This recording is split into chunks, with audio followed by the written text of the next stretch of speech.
구독과 좋아요, 댓글 알림 설정은 저에게 큰 힘이 됩니다. 안녕하세요.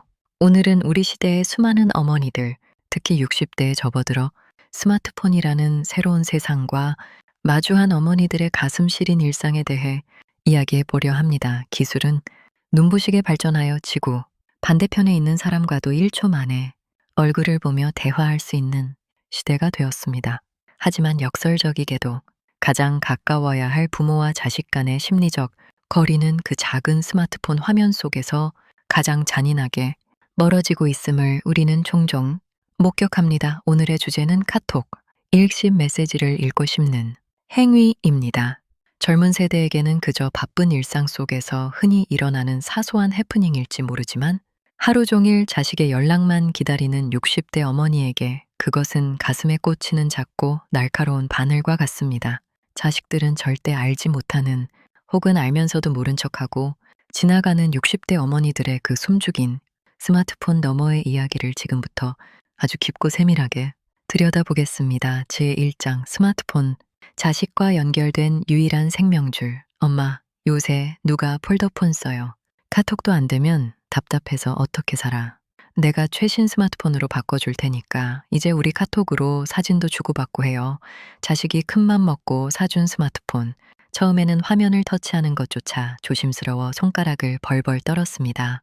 돋보기를 코끝에 걸치고 독수리 타법으로 한 글자 한 글자 천천히 자판을 두드리는 법을 배웠습니다.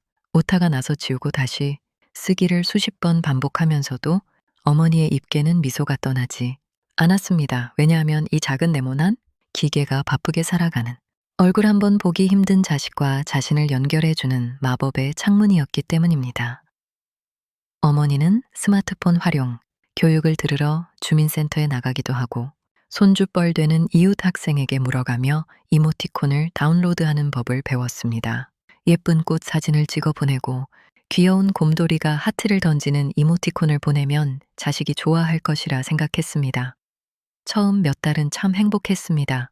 삐뚤빼뚤한 오타투성이의 메시지에도 자식들은 엄마 카톡도 할 줄 아네, KK라며 즉각적인 반응을 보여주었으니까요. 어머니에게 스마트폰은 단순한 전화기가 아니었습니다. 둥지를 떠난 새끼들과 언제든 닿을 수 있는 유일한 생명줄이자 하루의 적적함을 달래주는 가장 소중한 보물이었습니다. 제2장, 사라지는 숫자 1에 담긴 일희일비의 시간 더 카카오톡에는 참으로 잔인한 기능이 하나 있습니다. 바로 메시지 옆에 노란색으로 작게 떠있는 숫자 1입니다. 자식에게 메시지를 보내놓고 어머니는 5분에 한 번씩, 아니 1분에 한 번씩 스마트폰 화면을 켰다 껐다를 반복합니다. 설거지하다가도 고무장갑을 벗고 화면을 들여다보고 텔레비전을 보면서도 시선은 자꾸만 핸드폰으로 향합니다. 숫자 1이 사라지지 않으면 어머니의 상상력은 불안한 쪽으로 뻗어나갑니다. 어디 아픈가? 운전 중인가? 회의 중인가? 그러다 마침내 숫자 1이 사라지는 순간 어머니의 심장은 기대감으로 빠르게 뜁니다. 아, 내 새끼가 드디어 내 문자를 봤구나. 이제 곧 반가운 답장이 오겠지. 귀여운 이모티콘이라도 하나 날아오겠지 하며 화면에서 눈을 떼지 못합니다.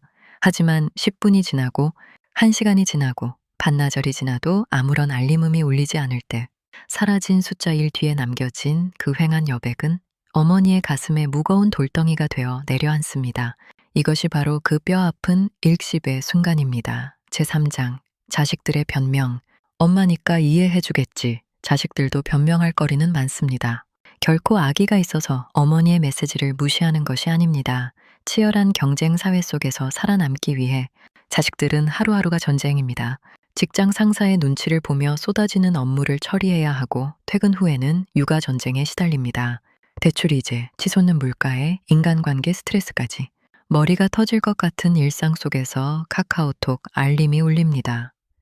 우리 아들, 밥은 먹고 일하니? 오늘 미세먼지 심하다니까 마스크 꼭 쓰고. 회의 중에 몰래 스마트폰을 확인한 아들은 생각합니다. 에어맨, 밥이야 알아서 잘 먹고 있는데 일단 알림 떠 있는 거 신경 쓰이니까 읽고 이따 퇴근하고 한숨 돌릴 때 답장해야겠다. 그렇게 숫자 2를 지워버리고 아들은 다시 업무의 폭풍 속으로 빠져듭니다. 퇴근 후에는 지친 몸을 이끌고 집에 돌아와 아이들을 씻기고 재우다 보면 어느새 밤 11시. 그제야 엄마의 메시지가 떠오르지만 지금 연락하면 주무시는데 깨울 텐데 내일 아침에 출근하면서 전화나 한 통 해야겠다며 미룹니다. 그리고 다음 날 아침이 되면 또다시 바쁜 출근 준비에 쫓겨 까맣게 잊어버리고 맙니다. 자식들의 마음. 밑바닥에는 아주 무섭고도 이기적인 전제가 깔려 있습니다. 엄마니까. 다른 사람도 아니고 엄마니까 내 상황을 다 이해해 주겠지. 내가 늦게 답장해도 혹은 답장하지 않아도 엄마는 늘 그 자리에 날 기다려주는 사람이니까. 세상 사람들의 연락은 칼같이 챙기면서도 가장 소중한 어머니의 연락은 내 삶의 우선순위에서 가장 밑바닥으로 밀려나 있는 것입니다. 제4장, 읽고 씹히는 시간. 억장이 무너지는 어머니의 마음. 그렇다면 그 시간 동안 어머니의 마음은 어떨까요? 이해해 줄 것이라는 자식의 이기적인 착각과 달리 60대 어머니의 마음은 아주 연약하고 상처받기 쉬운 유리와 같습니다.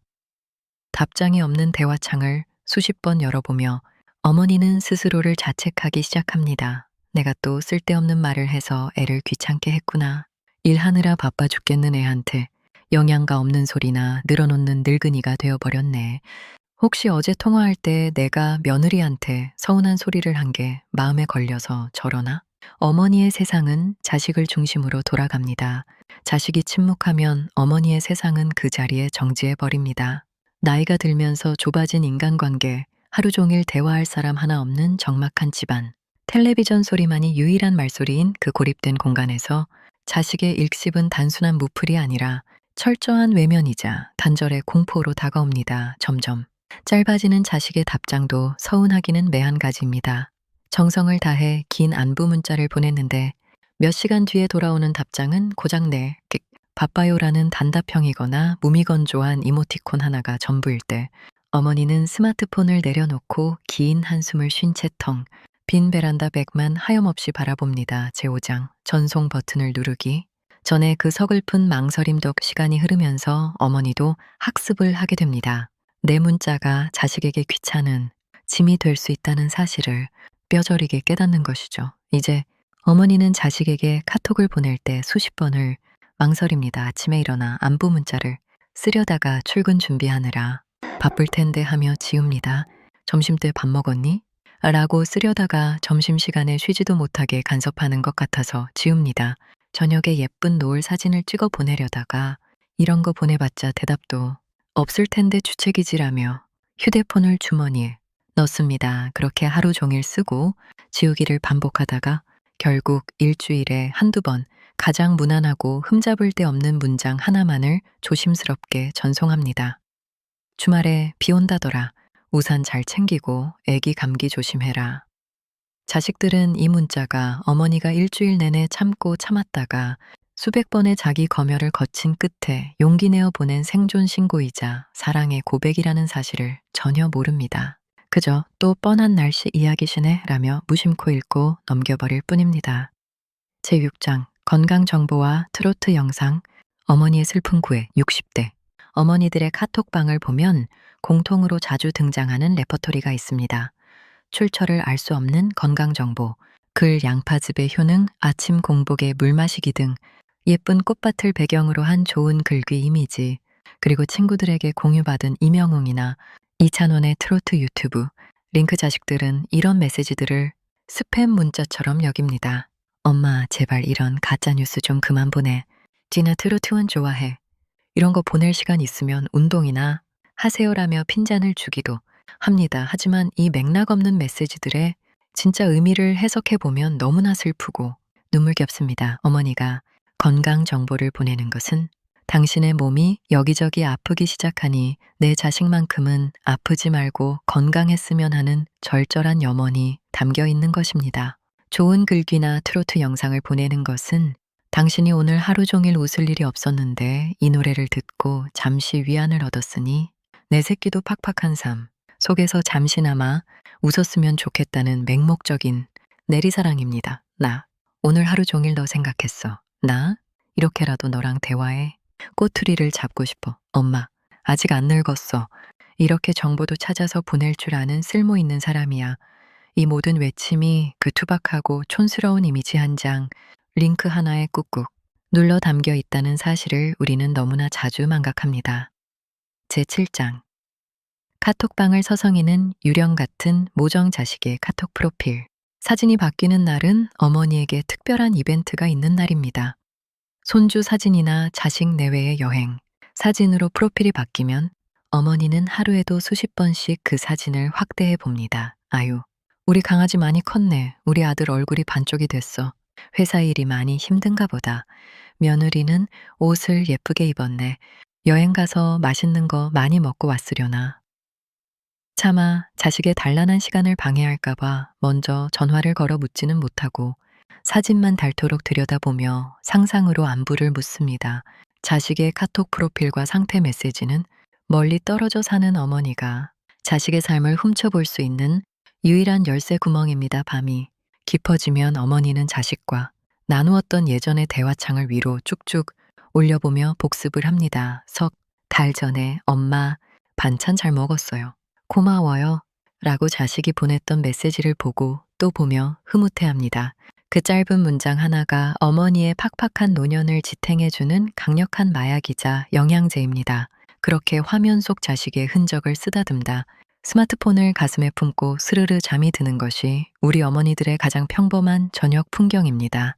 제8장 60대 어머니들에게 고함. 스마트폰의 족쇄를 끊어라 이제. 하루 종일 자식의 카톡 답장만 기다리며 눈물 짓고 계신 60대 어머니들께 감히 쓴소리를 섞어 조언의 말씀을 드리고 싶습니다. 어머니, 이제 그만 스마트폰을 내려놓으십시오. 자식을 사랑하는 그 깊고 아득한 마음 세상 누가 모를까요? 당신의 뼈와 살을 깎아 키워낸 자식이니 당연히 매일 그 목소리가 듣고 싶고 안부가 궁금할 것입니다. 하지만 자식들은 이미 어머니의 둥지를 떠난 독립된 새입니다. 그들에게는 그들이 지켜야 할 새로운 둥지가 생겼고 부양해야 할 새로운 새끼들이 있습니다. 그 치열한 생존의 비행 속에서 매번 뒤를 돌아보며 둥지에 남은 늙은 어미새에게 지적이어 주기를 바라는 것은 가혹한 일입니다. 자식의 일십에 상처받지 않으려면 자식에게 쏟아붓고 있는 그 거대한 애정의 물줄기를 이제는 나 자신아를 향해 돌려야 합니다. 스마트폰 화면이 꺼지면 어머니의 삶의 전원도 켜져야 합니다. 자식에게 안부 문자를 쓸 시간에 립스틱을 하나 바르고 동네 산책을 나가십시오. 자식이 내 꽃 사진을 봐주기를 기다리지 말고 동년배 친구들을 만나 꽃 구경을 가고 파전을 드십시오. 스마트폰으로 건강 정보를 퍼 나를 시간에 복지관이나 문화센터에 등록해 라인 댄스를 배우고 요가를 하십시오. 자식이 어머니의 우주가 되는 순간 그 우주가 침묵하면 어머니는 질식하고 맙니다. 어머니가 자신의 인생을 신나고 당당하게 살아갈 때 자식들도 죄책감과 부채감에서 벗어나 비로소 편안한 마음으로 어머니께 다가올 수 있습니다. 자식의 문자를 기다리지 마십시오. 바쁘게 사느라 자식이 먼저 전화하게 만드는 멋지고 독립적인 신중년이 되셔야 합니다. 제9장 무심한 자식들에게 고함. 3초의 기적이 주는 평화, 그리고 이 글을 읽고 계실 세상의 모든 바쁜 아들과 딸들에게 간곡히 호소합니다. 당신이 치열하게 살아가고 있다는 것, 너무 지치고 피곤하다는 거 잘 알고 있습니다. 누구보다 당신의 그 고단함을 가장 잘 알고 가슴 아파하는 사람이 바로 당신의 어머니입니다. 하지만 명심하십시오.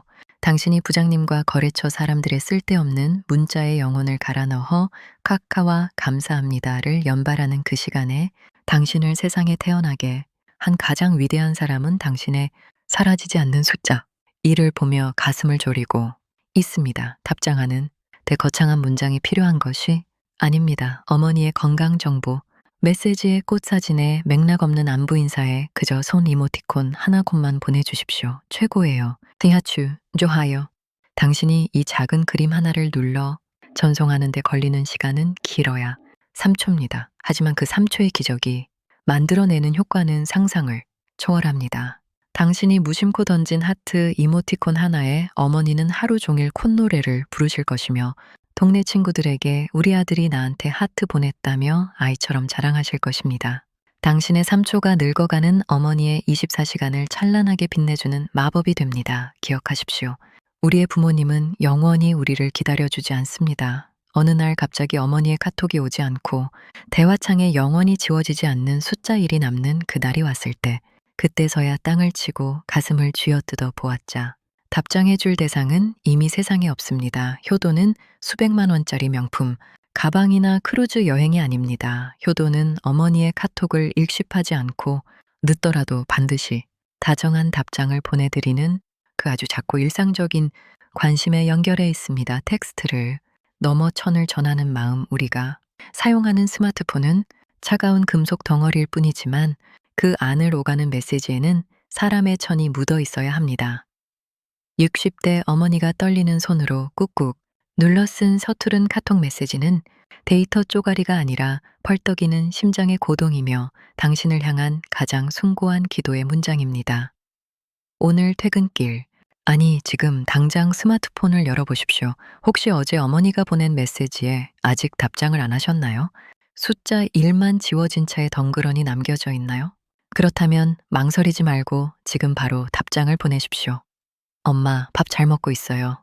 사랑해. 그 짧은 한마디가 오늘 밤 어머니를 세상에서 가장 행복한 사람으로 잠들게 할 것입니다. 자식, 바라기에서 벗어나 스스로의 삶을 가꿔가는 멋진 어머니들과 바쁜 일상 속에서도 따뜻한 천을 전할 줄 아는 다정한 자식들이 만들어가는 아름다운 소통을 응원합니다. 긴 글 읽어주셔서 감사합니다.